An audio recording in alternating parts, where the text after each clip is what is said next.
ಆಮೇಲೆ ಸ್ನಾನ ಮಾಡಿಲ್ಲ ಯಾರು ಸ್ನಾನ ಮಾಡಿಲ್ಲ 3 ದಿವಸ ಆಯಿತು. ಎಲ್ಲೂ ನೀರು ಸಿಗ್ತಲ್ಲ, ಇನ್ನು ಮುಂದಕ್ಕಾದ್ರೂ ನೀರು ಸಿಗುತ್ತಾ ಅಂತ ನೋಡೋಣ.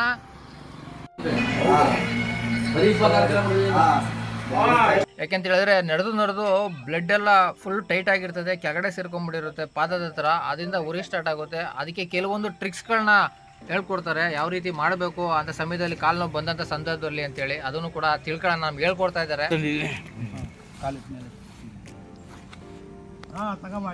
ಬೆಟ್ಟಕ್ಕೆ ಹೋಗ್ತಾ ಇದೆ, ಅನುದಾನ ಮಾಡಿದ್ದಾರೆ.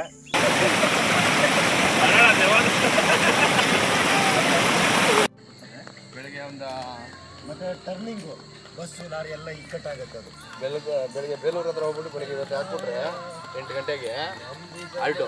ಇನ್ನು ನಾಳೆ ಬೆಳಗಿನ ಜಾವನೇ ರೋಡೇ ಕಾಣಲ್ಲ, ಚೆನ್ನಾಗಿ. ನಮಸ್ಕಾರ ಸ್ನೇಹಿತರೆ, ನಾನು ನಿಮ್ಮ ಸ್ನೇಹಿತ ಲಿಂಗರಾಜ್. ಎಲ್ಲರೂ ಚೆನ್ನಾಗಿದೆ ಅಂತ ಭಾವಿಸ್ತಾ ನನ್ನ ಮತ್ತೊಂದು ವಿಡಿಯೋ ಎಲ್ರಿಗೂ ಸ್ವಾಗತನ ಕೊಡ್ತೀನಿ. ಅದೇ ರೀತಿ ಇವತ್ತು 4ನೇ ದಿವಸದ ಪಾದಯಾತ್ರೆನ ಶುರು ಮಾಡಿದ್ದೀವಿ. ಆಲ್ರೆಡಿ ಶುರು ಮಾಡಿ ಒಂದು 6-7 ಕಿಲೋಮೀಟ್ರ್ ಬಂದಿದ್ದೀವಿ. ಬೆಳಗಿನ ಜಾವ 4:15ಗೆ ಶುರು ಮಾಡಿರೋಂಥದ್ದು. ನಿನ್ನೆ ಟಾರ್ಗೆಟ್ ರೀಚ್ ಮಾಡಿದ್ದೀವಿ, ಇವತ್ತಿನ ಟಾರ್ಗೆಟು ಕೂಡ ರೀಚ್ ಮಾಡ್ತೀವಿ ಅನ್ನೋದನ್ನು ನೋಡಬೇಕು. ಯಾಕೆಂದರೆ ನಿನ್ನೆ ಸ್ವಲ್ಪ ಜಾಸ್ತಿ ನಡೆದಿದ್ದರಿಂದ ಇವತ್ತು ಸ್ವಲ್ಪ ಎಲ್ಲ ಸ್ಲೋ ಆಗಿದ್ದೀವಿ. ಹಾಗಾಗಿ ನೋಡೋಣ. ಮತ್ತು ಈಗ ನಾವು ಪ್ರೆಸೆಂಟಾಗಿ ಇರೋವಂಥ ರಸ್ತೆ ಅಲ್ಗೂರು ರಸ್ತೆ. ಅಲ್ಗೂರಿಂದ ಮುಂದೆ ಹೋಗಿ ಅಲ್ಲಿ ಟಿಫನ್ಗೆ ಹಾಕ್ತೀವಿ.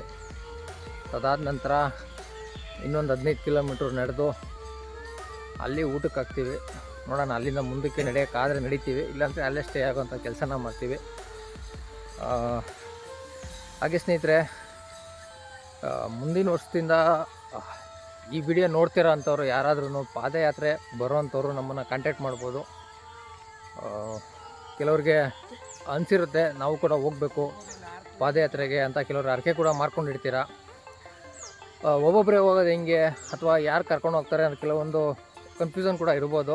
ಹಾಗಾಗಿ ನನ್ನ ನಂಬರ್ನು ಕೂಡ ಡಿಸ್ಪ್ಲೇ ಮಾಡ್ತೀನಿ, ನೀವು ಕಾಂಟ್ಯಾಕ್ಟ್ ಮಾಡಿಕೊಂಡು ಬೇಕಾದರೆ ಆ ಸಮಯಕ್ಕೆ ಬರ್ಬೋದು, ಏನು ತೊಂದರೆ ಇಲ್ಲ.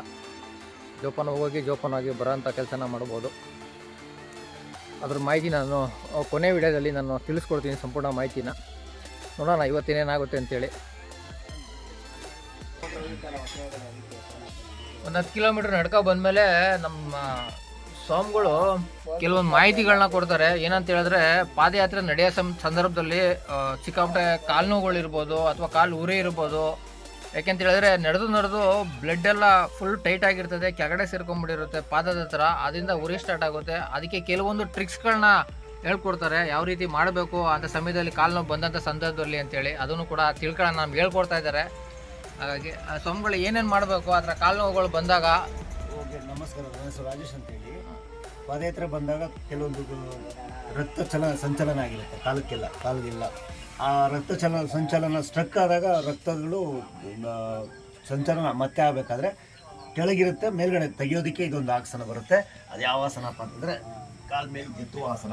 ಅದು ಯಾವ ಆಸನ ಗೊತ್ತಿಲ್ಲ, ಹಿಂಗೆ ಇಳಿಯುತ್ತದು ಗೊತ್ತಿಲ್ಲ. ಈ ಥರ ಮಾಡೋದ್ರಿಂದ ಪಾದದಂತಲ್ಲಿ ಬ್ಲಡ್ ಆಗಿ ಟೈಟ್ ಆಗಿರೋದ್ರಿಂದ ಸ್ವಲ್ಪ ರಿಲೀಫ್ ಆಗಿ ಬ್ಲಡ್ ಸರ್ಕ್ಯುಲೇಷನ್ ಆಗ್ತದೆ. ಅದಾದಮೇಲೆ ಸ್ವಲ್ಪ ನಡೆಯೋಕ್ಕೆ ಫ್ರೀ ಆಗ್ತದೆ ಅಂತೇಳಿ ಇದೊಂದು ಈ ಥರ ಮಾಡಬೇಕು ಅಂತೇಳಿ ತೋರಿಸ್ಕೊಡ್ತಾರೆ.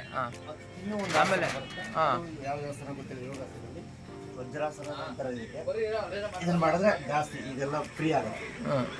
ಈ ಥರ ಮಾಡ್ಕೋಬೇಕು.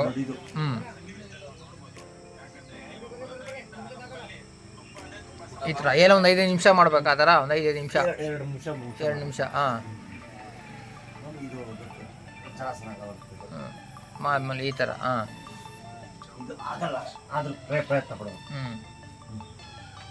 ಈ ರೀತಿ ಎಲ್ಲ ಒಂದು 2 ನಿಮಿಷ ಮಾಡಿಕೊಂಡು ರಿಲೀಫ್ ಮಾಡ್ಕೊಬೋದು.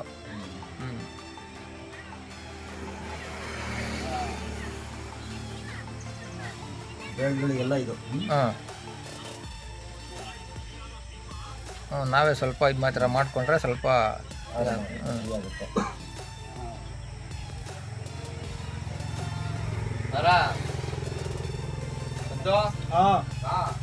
ಈ ಥರ ಸ್ನೇಹಿತರೆ ಈ ಥರ ಮಾಹಿತಿಗಳನ್ನ ಕೊಟ್ಕೊಂಡು ನಮ್ಮ ಜೊತೆ ಕರ್ಕೊಂಡು ಹೋಗ್ತಾ ಇದ್ದಾರೆ. ಸ್ವಾಮಿಗಳಿಗೆ ನಮ್ಮ ಕಡೆಯಿಂದ ಧನ್ಯವಾದಗಳು. ಯಾಕೆ ಅಂತ ಹೇಳಿದ್ರೆ ಅಷ್ಟೊಂದು ಕಾಲೆಲ್ಲ ಮಸಾಜ್ ಮಾಡಿ ನಮಗೆ ದೊಡ್ಡವರು, ನಾವು ಅವ್ರನ್ನ ಕೈ ಮುಗಿಬೇಕು, ದೇವ್ರ ತಂದೆ ನೋಡ್ಕೊಬೇಕು. ಯಾಕೆ ಅಂತ ಹೇಳಿದ್ರೆ ಅಷ್ಟೊಂದು ನಮಗೆ ಸಹಾಯನ ಮಾಡ್ತಾಯಿದ್ದಾರೆ. ನೋಡೋಣ, ಈಗ ಒಂದು 10 ಕಿಲೋಮೀಟ್ರ್ ರೀಚ್ ಆಗಿದ್ದೀವಿ. ಇನ್ನು ಮುಂದೆ ಇನ್ನೂ ತುಂಬ ಸಮಯ ಇದೆ, ಹೋಗ್ತಾ ಇದ್ದೀವಿ. ಮುಂದೆ ಟಿಫನ್ಗೆ ಹಾಕ್ಕೊಂಡು ಅಲ್ಲಿಂದ ಸ್ವಲ್ಪ ರೆಸ್ಟ್ ಮಾಡಿ ಮತ್ತೆ ನಡೆಯಕ್ಕೆ ಸ್ಟಾರ್ಟ್ ಮಾಡ್ತೀವಿ. ನೋಡಿ, ನಡೀತಾ ಇದ್ದರೆ ಆರಾಮಾಗಿ ಸ್ವಲ್ಪ ನಿಧಾನಕ್ಕೆ ನಡ್ಕೊಂಡು ಹೋಗ್ಬೋದು.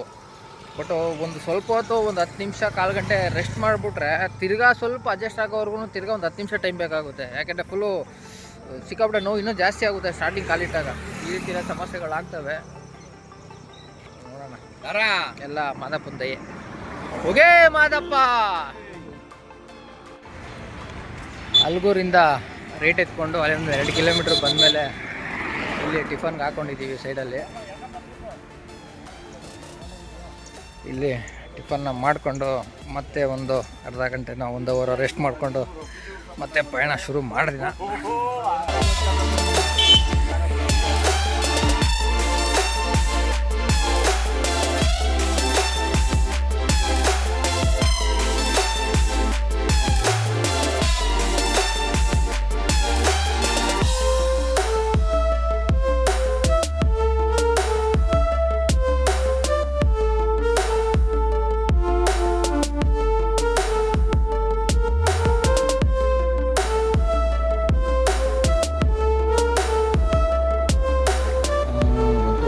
ರವೀಣ ಮತ್ತು ಸ್ವಾಮಿಗಳೇ, ನಿಮ್ಮಿಬ್ಬರಿಗೂ ಒಂದು ಪ್ರಶ್ನೆ. ಈ ಥರ ಕಾಲು ನೋವುಗಳು ಹೊಸಬ್ರಿಗೆ ಮಾತ್ರನೇ ಜಾಸ್ತಿ ಬರೋದಾ ಅಥವಾ ಎಲ್ರಿಗೂ ಬರ್ತದಾ? ಯಾರಿಗೂ ಬರೋದಿಲ್ಲ. ಹಾಂ, ಯಾರಿಗೂ ಬರೋದಿಲ್ಲ. ಅವ್ರು ಒಂದೇ ಸಮಯ ನಡ್ಕೊಬತ್ತವ್ರೆ, ಯಾರಿಗೂ ಏನೂ ತೊಂದರೆ ಇಲ್ಲ. ಅವ್ರು ಮುಂದೆ ಹೋಗ್ತಾರೆ, ನಾವು ಮುಂದೆ ಹೋಗೋದು, ಫಾಸ್ಟಾಗಿ ನಡೆಯೋದು. ಹಾಂ, ಕಾಲು ನೋವು ಹೋದಾಗ ಸ್ವಲ್ಪ ಜೋರಾಗಿ ಮಾತಾಡಿ. ಸ್ವಲ್ಪ ಕುತ್ಕೊಳ್ಳೋದು ಆ ಥರ ಮಾಡಿದಾಗಲೇ ಜಾಸ್ತಿ ಆಗೋದು. ಲಿಮಿಟು 1 ಅವರ್ಗೆ 3 ಕಿಲೋಮೀಟ್ರ್ 4 ಕಿಲೋಮೀಟ್ರ್ ಟಾರ್ಗೆಟ್ ಇಟ್ಕೋಬೇಕು. ಹಾಂ, ಒಂದೇ ಸಮ ನಡೀಬೇಕು. ಅವಾಗ ಏನು ತೊಂದರೆ ಇರೋದು. ಹಿಂದೆ ಮುಂದೆ ಹೋಗೋರನ್ನ ಥಿಂಕ್ ಮಾಡಬಾರ್ದು, ಏನು ನೋಡ್ಬೋದು.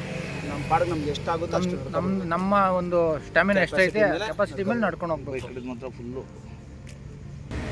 ಸ್ನೇಹಿತರೆ ನೋಡಿ, ಇವರು ರವೇಣ ಅಂತೇಳಿ ಅವ್ರು ಹೇಳಿದ್ನಲ್ಲ, ಇವರೆಲ್ಲ ತುಂಬ ಅನುಭವ ಇರೋಂಥವ್ರು.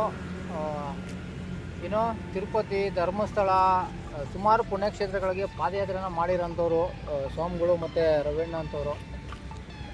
ಅವ್ರ ಮಾಹಿತಿ ಏನಂತ ಹೇಳಿದ್ರೆ, ಅವ್ರ ಕೆಪಾಸಿಟಿ ಎಷ್ಟಿದೆ ಅಷ್ಟು ಮಾತ್ರ ಲಿಮಿಟಲ್ಲಿ, ಅಂದರೆ 1 ಅವರ್ಗೆ 3 ಕಿಲೋಮೀಟ್ರು ಅಥವಾ 4 ಕಿಲೋಮೀಟ್ರು, 5 ಕಿಲೋಮೀಟ್ರು, ಈ ರೀತಿ ಅವ್ರ ಕೆಪಾಸಿಟಿಗೆ ತಕ್ಕಂಟೇ ಒಂದೇ ಸಮ ನಡ್ಕೊಂಡು ಹೋಗ್ಬೇಕು. ಸ್ಲೋ ಆಗಿ, ಸ್ಪೀಡಾಗಿ ನಡೆಯೋದು, ರೆಸ್ಟ್ ತೊಗೊಳ್ಳೋದು, ಮತ್ತೆ ತಿರ್ಗಾ ನಡೆಯೋದು ಅಂತ ಮಾಡಿದಾಗ್ಲೇ ನೋವು ಜಾಸ್ತಿ ಆಗೋದು ಅಂತೇಳಿ ಒಂದು ಮಾಹಿತಿನ ಕೊಟ್ಟವ್ರೆ. ನೆಕ್ಸ್ಟು ಯಾರಾದರೂ ಪಾದಯಾತ್ರೆ ಹೋಗೋರು ಅಂತಾರೆ, ಅದನ್ನು ಸ್ವಲ್ಪ ಫಾಲೋ ಮಾಡ್ಕೊಳ್ಳಿ.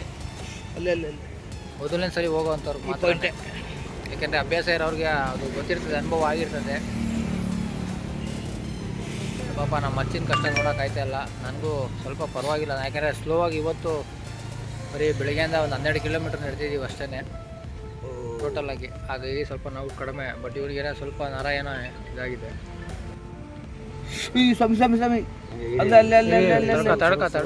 ತಡ್ಕೊಳ.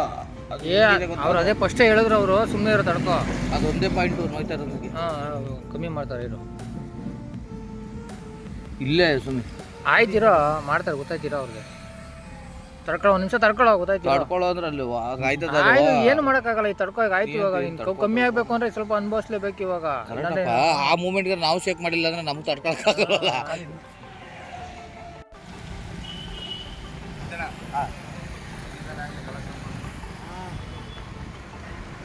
ಆಮೇಲೆ ಸ್ನಾನ ಮಾಡಿಲ್ಲ ಯಾರು ಸ್ನಾನ ಮಾಡಿಲ್ಲ, 3 ದಿವಸ ಆಯಿತು. ಎಲ್ಲೂ ನೀರು ಸಿಗ್ತಾಯಿಲ್ಲ. ಇನ್ನು ಮುಂದಕ್ಕಾದ್ರೂ ನೀರು ಸಿಗುತ್ತಾ ಅಂತ ನೋಡೋಣ. ಇವತ್ತಿನ ವೀಡಿಯೋದಲ್ಲಿ ಅಪ್ಲೋಡ್ ಮಾಡ್ತೀನಿ. ಹಾಗೆಯೇ ನಮ್ಮ ಮಲೆಮಹದೇಶ್ವರ ಬೆಟ್ಟದ ಒಂದು ಸಂಪೂರ್ಣ ವೀಡಿಯೋ ಬೇಕಾದರೆ ಯೂಟ್ಯೂಬ್ ಚಾನಲ್ ಸರ್ಚ್ ಮಾಡ್ಬೋದು, ಎಲ್ಲರೂ ಬ್ಲಾಗಿನ್ ಕನ್ನಡ ಅಂತೇಳಿ.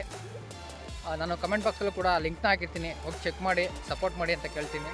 ನೋಡೋಣ ಇವತ್ತೇನಾಗುತ್ತೆ ಅಂತ.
ನೋಡಿ ನೀರು ಸಿಕ್ತು, ಒಳ್ಳೆ ಸ್ನಾನ ಮಾಡಿದ್ವಿ, ಬಾಡಿ ಮೈಕೈ ನೋವೆಲ್ಲ ಕಿತ್ಕೊಂಡು ಹೊಂಟೋಯ್ತು, ಫುಲ್ಲು ಫ್ರೆಶ್ ಅಪ್ ಆಗಿದ್ದೀವಿ. ಎಲ್ಲ ಇಂಥ ಬಿಸಿಲಲ್ಲಿ ಒಳ್ಳೆ ಎನರ್ಜಿ ತಗೊಂಡು ನಡೀತಾ ಇದ್ದೀವಿ. ನೋಡೋಣ ಮುಂದೆ ಏನೇನಾಗುತ್ತೆ ಅಂತೇಳಿ.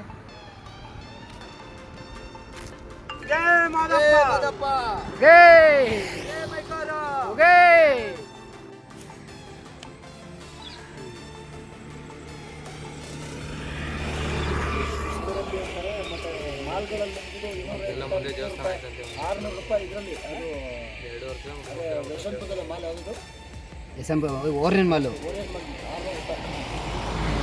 ಇಲ್ಲಿ ಫ್ರೀ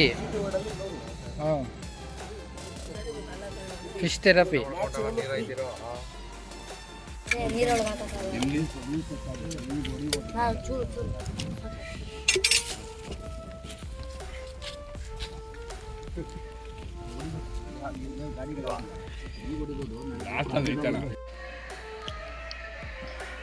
ಹಾಗೆ ಸ್ನೇಹಿತರೆ, ಬಾಣಸಮುದ್ರದಿಂದ ಲೆಫ್ಟ್ ಎತ್ಕೊಂಡು ಅಲ್ಲಿಂದ ಹೆಚ್ಚು ಕಮ್ಮಿ ಒಂದು 5-6 ಕಿಲೋಮೀಟ್ರು ನಡ್ಕೊಬಂದ್ವಿ. ಅಲ್ಲಿ ಇದೊಂದು ಗವಿಮಠ ಅಂಥೇಳಿ ಒಂದು ದೇವಸ್ಥಾನ ಸಿಕ್ತು. ಒಳ್ಳೆ ಅದ್ಭುತವಾಗಿದೆ ದೇವಸ್ಥಾನ, ನೀವು ನೋಡ್ತಾ ಇರ್ಬೋದು. ಒಳಗಡೆ ಬುದ್ಧಿಯವ್ರನ್ನ ಕೇಳಿದ್ವಿ, ಇಲ್ಲಿ ಉಳ್ಕೊಳ್ಳೋಕೆ ವ್ಯವಸ್ಥೆ ಮಾಡಿಕೊಡ್ತೀರಾ ಅಂತ. ಖಂಡಿತ ಬನ್ನಿ, ಬೇಕಾದ್ರೆ ಅಡುಗೆ ಕೂಡ ನಾವೇ ಮಾಡಾಕ್ತೀವಿ ಅಂಥೇಳಿ ಹೇಳಿ ನಮ್ಮನ್ನ ಒಳಗಡೆ ಜಾಗ ಕೊಟ್ಟಿದ್ದಾರೆ. ಹೆಂಗಿದೆ ಜಾಗ ಒಳಗಡೆ ಅಂತ ಹೇಳಿದ್ರೆ ಸಖತ್ತಾಗಿದೆ. ನೀವು ನೋಡ್ತಾ ಇರ್ಬೋದು, ಇದು ಫಸ್ಟ್ ಫ್ಲೋರು.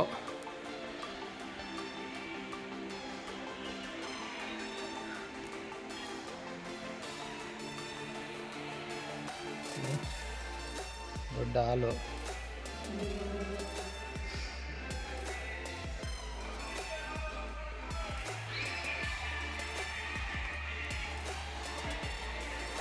ಎಲ್ಲ ಇಲ್ಲೇ ದಬಾಕೊಂಡಿರೋದು.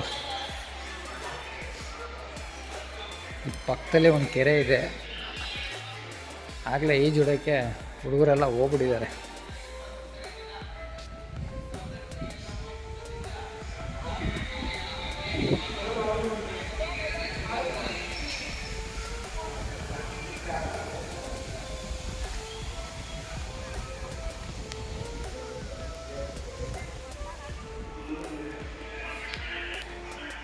ತುಂಬ ಅದ್ಭುತವಾಗಿದೆ ಜಾಗ. ಇವತ್ತು ಇಲ್ಲೇ ಉಳ್ಕೊಳ್ಳೋಣ ಅಂತ ಡಿಸೈಡ್ ಮಾಡಿದ್ದೀವಿ. ಬೆಳಗ್ಗೆ ನೋಡ್ಕೊಳ್ಳೋಣ, ಯಾಕೆಂದರೆ ಸ್ವಲ್ಪ ಟಯರ್ಡ್ ಆಗಿತ್ತು ಇವತ್ತು. ಹಾಗಾಗಿ ಸಾಕು, ಇವತ್ತಿಗೆ ಇಲ್ಲೇ ಸ್ಟಾಪ್ ಮಾಡೋಣ, ನಾಳೆ ನೋಡೋಣ ಅಂತೇಳಿ. ಬೆಟ್ಟಕ್ಕೆ ಹೋಗ್ತಾ ಇದ್ದೀವಿ, ಅನುದಾನ ಮಾಡಿದ್ದಾರೆ. ಇವ್ರು ಬಂದು ಥ್ಯಾಂಕ್ಸ್. ರಮೇಶ್ ಅಂದ್ಬಿಟ್ಟು ಧನ್ಯವಾದಗಳು. ದೇವ್ರು ಒಳ್ಳೇದು ಮಾಡಲಿ, ಅವ್ರ ಮುಂದೂರಿಗೆ ಅವ್ರ ಕುಟುಂಬಕ್ಕೆಲ್ಲ ಒಳ್ಳೇದು ಮಾಡಲಿ. Thank you. ಇಲ್ಲೊಂದು ರೋಡ್ ಬರಬೇಕಲ್ಲ, ಇಲ್ಲ ಆ ಕಡೆಯಿಂದ ಹಿಂಗೆ ಬರ್ಬೋದಲ್ವಾ? ಯಾವಂದ್ರೆ ಊರಿಗೆ